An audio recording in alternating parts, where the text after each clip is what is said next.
BRUCAST is back, baby.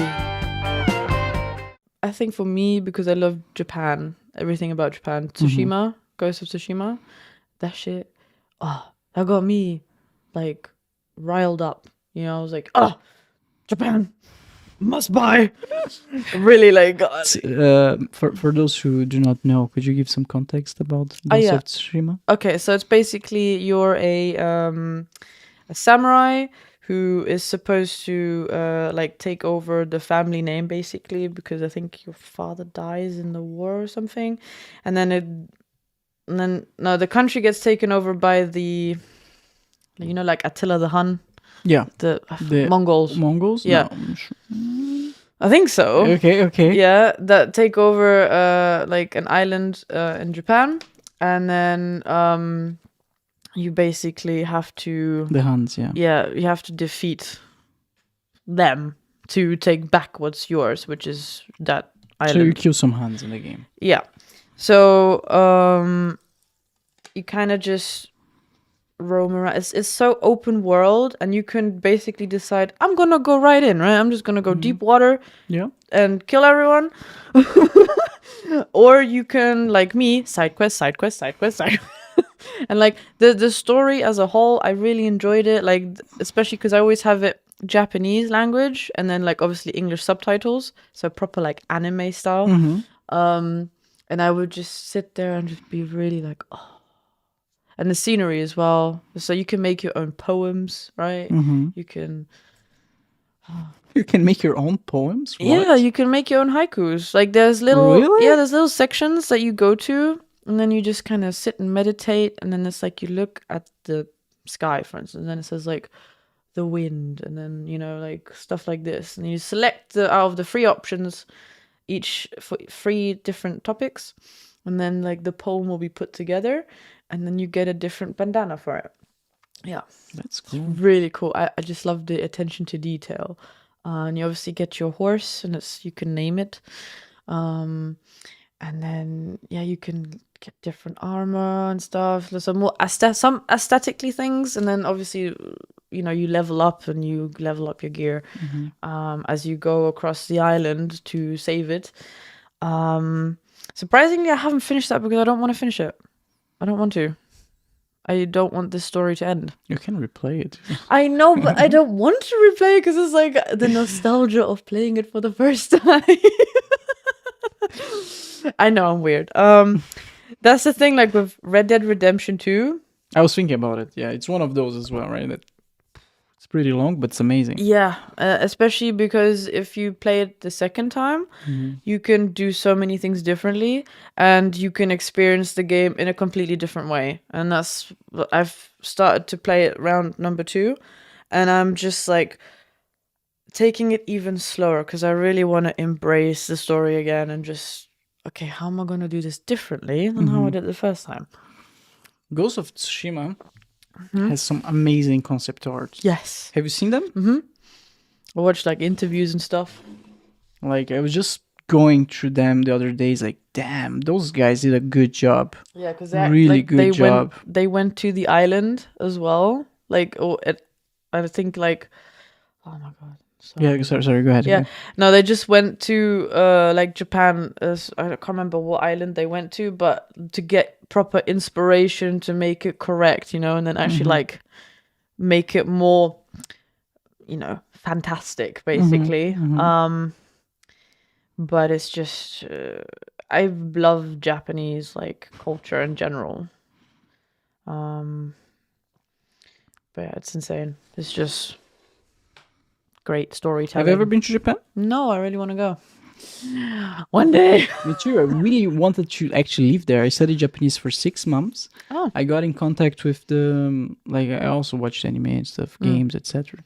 Got in touch with the ambassador of Japan in Brazil, something like that. Like, I'm not joking. Like, we got everything prepared, and we had like a not boarding school, but like a school for foreigners who wants to live in Japan, learn Japanese, and that would be like everything was planned. Yeah.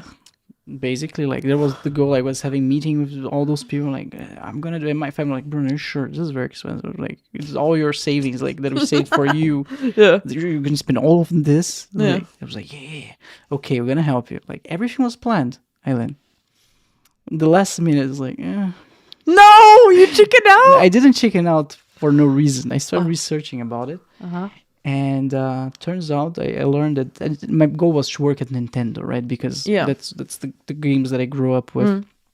I learned that they're extremely, I don't want to say xenophobic, because I don't think that's the case. They are very proud of their culture. I think that's more appropriate. Yeah. So, for example, at Nintendo, as far as I know, they do not hire foreigners at all. At all. The work culture there is like very, very, very different from our own. They expect you to live and breathe the company, basically. And it should be your priority. You should come over first before your family, friends, anything else. Yeah. And I just have to work, and I don't know. There was all of that really demotivated me, because like, if I'm not working at Nintendo there and I'm gonna work somewhere else where I'm not gonna be valued. And at the same time, I'm gonna be spending my whole the savings that my family had for me for this, like. Okay. So let's go to Germany. Hey.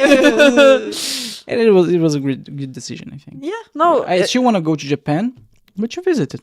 Have a good time, eat the food, and I can go back and back and back, but. Don't need to live there. No, because I have done my fair research as well of like the culture, what goes on behind the look, anime and food, sushi culture. Yeah, there's a lot of dark stuff as well that goes on.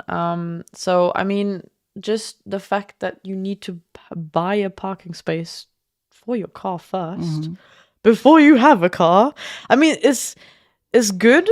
Because then less people like. You need to buy a parking space. Yeah. You cannot park on the street. Like. No. You need to own one. In order to buy a car. Yeah. Okay. Because you can't just have a car and park anywhere. Wow. Yeah, that's how crazy it is. Like of space. Like right. That it's cramped, right? It's like I think Tokyo is the city with most people per capita or something. Yeah, exactly. So you can imagine like. Owning a car. I mean, technically, you don't even need a car if you're right in the city like that, because you can just reach it with walking or whatever. Metro. Exactly. Yeah. So I think the infrastructure is designed in such a way that you don't have to own a car unless you live like in the country. Then I can understand. But even then,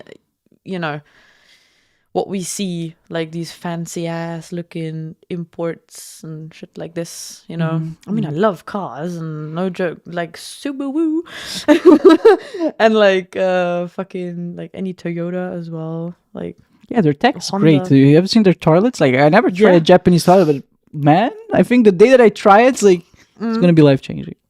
It will be, yes. I think they play music and everything. Yeah, they have like the whole shebang. Yeah. Shebang. But that's what I'm saying. Like, it sounds like an amazing country, but I mean, you can visit it. You can visit multiple times. You don't need to live there. No. What else? Oh yeah, another thing that I learned that really demotivated me was like, I think they consider how do you call someone who really like animes?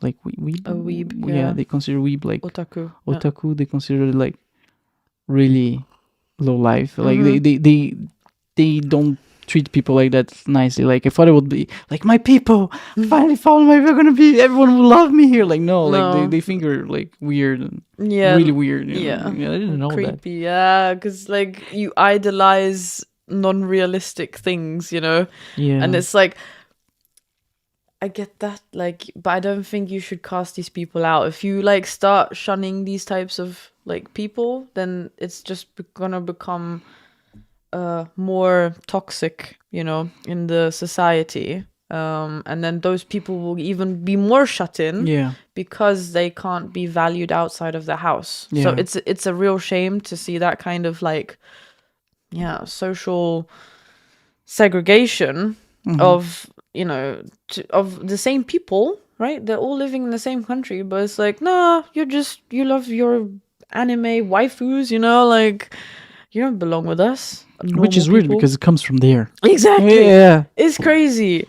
Also, like, with the anime, like, studios and stuff, they're having, like, a lot of problems, like, the artists, like, they have to pay some taxes or whatever. I only recently, like, looked at this because I was like, oh, YouTube, you suggest me some crazy stuff. Let's go. So, yeah, I just watched a video on, like, how the artists don't get, like, all the credit and that they have to pay certain like more taxes than they are supposed to or something. And was it voice actors maybe? I think it was voice actors, something like this. Which is a shame, because without the voice actors, we're not gonna have good anime. Like, good sounding anime. Voice actors are extremely valued in Japan, right? Yeah, well, they should be, yeah. But, like, the government is like, hey, money. Like, money, because they're basically self-employed, because they're going from job to job, you know, like, hey, you need my voice, and then you audition, and then you get it or you don't. So they live on paycheck to paycheck, which is insane.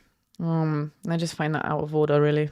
I mean, every freelancer is like that. It's just a normal freelance job, I guess. Yeah, but I think there should be, like, a freelance, like, hub. Watch full episodes of the BRUCAST on the main YouTube channel, youtube.com/@BrewFrasca.